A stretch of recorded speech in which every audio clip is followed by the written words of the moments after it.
इस गांव का नियम बहुत भयानक था। जैसे ही किसी लड़की को पहली माहवारी आती, उसकी शादी करा दी जाती और शादी होने पर लड़की वालों को अपनी सारी जमा पूंजी खर्च करनी पड़ती थी। ये लड़कियां इतनी छोटी होती थीं कि उनका शरीर पूरी तरह से विकसित भी नहीं हो पाता था। इस ओर बच्चे पैदा होते थे और कई लड़कियां बच्चे को जन्म देते समय ही मर जाती थीं और उन अनाथ बच्चों का बोझ उन्हीं की छोटी बहनों पर डाल दिया जाता था। इसी गाँव में एक सांवली लड़की आयाली रहती थी। एक दिन अचानक उसने डॉक्टर का स्टेथोस्कोप उठाकर अपने दिल की धड़कन सुनी। वह दिल की धड़कन सुनकर हैरान रह गई और उसी दिन उसने तय कर लिया कि वह डॉक्टर बनेगी। लेकिन गाँव का नियम इतना सख्त था कि लड़कियां 7वीं 8वीं कक्षा तक भी नहीं पहुंच पाती थी। आयाली की सबसे अच्छी सहेली स्कूल में हर बार टॉप करती थी, लेकिन वह भी इस नियम से नहीं बच पाई। जैसे ही उसे पहली माहवारी आई, उसका समारोह शुरू कर दिया गया। उसे तोहफे मिले तो आयाली को जलन हुई। आयाली ने पूछा, पहली माहवारी में कैसा लगता है? मुझे तो कभी नहीं आया। उसकी सहेली को लगा था कि शादी के बाद कोई हीरो आएगा जो उससे शादी करेगा, पर उसके हिस्से में सिर्फ खेतों का काम और गोबर उठाना आया। थोड़ी सी भी गलती पर उसकी सास उसे डांट देती। उसने रोते हुए आयाली को अपनी परेशानी बताई और कहा, काश मेरी माहवारी इतनी जल्दी न आई होती।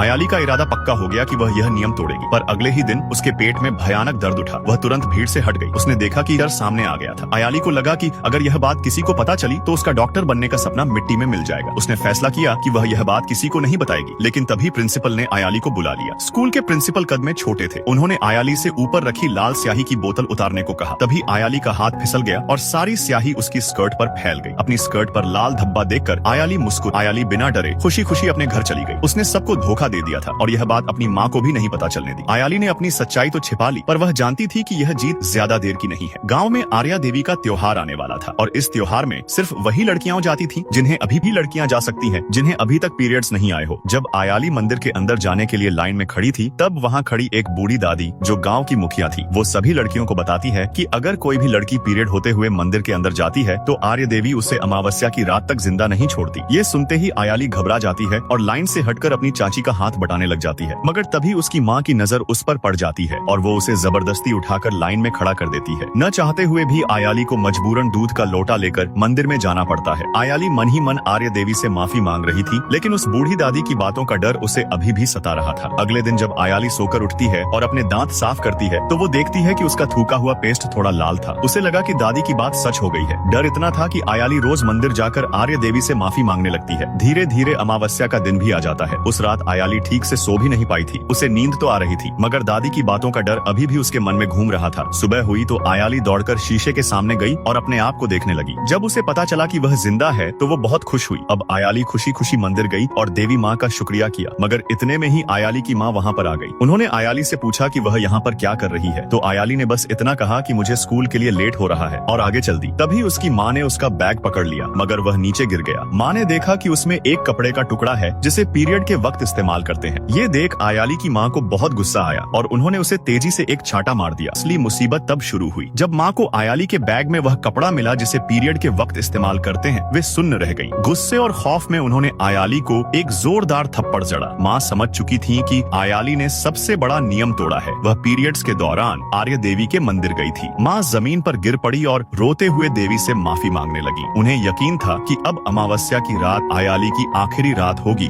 और देवी का श्राप उसे निगल जाएगा। आयाली ने मुस्कुराते हुए कहा, माँ अमावस्या की रात तो गुजर भी गई, देखो मुझे कुछ हुआ क्या, और मैंने देवी माँ से बात कर ली है। आयाली के इस तर्क ने माँ को सोच में डाल दिया, पर गांव वालों का डर अब भी उन पर हावी था। माँ घबराकर बोली, इससे पहले कि गांव वालों को सच पता चले और वे तुझे गांव से बाहर निकाल दें, हमें तेरी शादी करनी होगी। लेकिन आयाली की आंखों में कुछ और ही सपने थे। उसने साफ कह दिया, माँ मुझे शादी नहीं करनी, मुझे पढ़ना है, मुझे डॉक्टर बनना है। अपनी बेटी का मासूम चेहरा और उसकी हिम्मत देख माँ का दिल पिघल गया। उन्होंने वादा किया कि वे यह राज किसी को पता नहीं चलने देंगी। अगले दिन आयाली मुस्कुराते हुए स्कूल पहुंची। 10वीं कक्षा की लाइन में वह अकेली लड़की थी जो वहाँ खड़ी थी। उस गांव का दस्तूर ही ऐसा था कि 9वीं कक्षा तक आते आते लड़कियों की शादी करा दी जाती थी। जब टीचर क्लास में हाजिरी लेने आए तो वे भी दंग रह गए। पूरी क्लास में सिर्फ एक लड़की आयाली ही थी। अब उसकी पढ़ाई का रास्ता साफ था। आयाली अपनी पढ़ाई में जुट गई, पर खतरा अभी टला नहीं था। तभी उसके पिताजी आ जाते हैं और ये सब देखकर उसके पिताजी गुस्से में आ जाते हैं। माँ डर से कांप रही थी, क्योंकि अगर ये सच सामने आया तो आयाली का डॉक्टर बनने का सपना टूट जाता। दरअसल इस गांव का नियम ही ऐसा था, जब भी किसी लड़की के पहले पीरियड्स आते तो उनकी शादी करा दी जाती थी, चाहे लड़की 18 साल की हो या न हो। इसलिए गांव की कोई भी लड़की 8वीं कक्षा तक भी नहीं पहुंच पाती थी। लेकिन तभी पासा पलट गया। पिता ने चिल्लाकर माँ से कहा, तुम कैसी माँ हो, अपना गंदा कपड़ा अपनी बेटी से धुलवाती हो। आयाली की जान में जान आई। पिता को लगा कि वो कपड़ा माँ का है। आयाली ने भी मौका देखते ही मासूमियत दिखा दी। पिताजी ने आयाली से कहा, बेटा अगर आइंदा तुम्हारी माँ तुमसे ये काम करवाए तो मुझसे बता देना। आयाली रोने का नाटक करते हुए सिर हिला देती है, जिसके बाद आयाली का परिवार पूजा करने जाते हैं, जिसके लिए उन्हें दिया जलाना था। पिता को पता था कि उसकी पत्नी के पीरियड्स चल रहे हैं, इसीलिए उन्होंने आयाली से दिया जलाने को कहा, लेकिन असल में महीना तो आयाली का था। माँ ने धीरे से टोका भी, क्योंकि माहवारी में किसी भी तरह की पूजा नहीं करते, पर अपनी पढ़ाई पूरी करने के लिए उसे ये सच छुपाना था। कुछ महीने बाद आयाली के 10वीं की परीक्षा करीब आ जाती है, इसलिए स्कूल में परीक्षा के लिए हॉल टिकट बांटे जा रहे थे। पूरे स्कूल में आयाली इकलौती लड़की थी जो इस बार 10वीं की परीक्षा देगी, जो कि शहर के सरकारी स्कूल में थी। आयाली को देखकर जलनखोर प्रिंसिपल ने तंज कसा, चिड़िया कितना भी ऊंचा उड़ ले कभी चील नहीं बन सकती। आयाली ने भी तीखा जवाब दिया, उड़ान के बारे में कछुआ क्या जाने। अपमान होने के बाद प्रिंसिपल सीधा सरपंच के बेटे के पास पहुंचा और उसे भड़काया। गांव की लड़की आयाली शहर जाकर 10वीं की परीक्षा देगी, अगर ऐसा हुआ तो हमारी और पूरे गांव की नाक कट जाएगी। इधर आयाली के पिता ने उसे शहर जाने से मना कर दिया था, इसलिए उसने इमोशनल ड्रामा शुरू कर दिया। आयाली रोते हुए बोली, पिताजी मैं ही मनहूस हूँ, मुझे इस दुनिया में आना ही नहीं चाहिए था। पिता का दिल पिघल गया और उन्होंने उसे परीक्षा देने की इजाजत दे दी। आयाली के चेहरे पर मुस्कान आने ही वाली थी कि तभी सामने से सरपंच और उसका बेटा हाथ में शगुन लेकर आ रहे थे। नेक्स्ट पार्ट चाहिए तो कमेंट कर दो।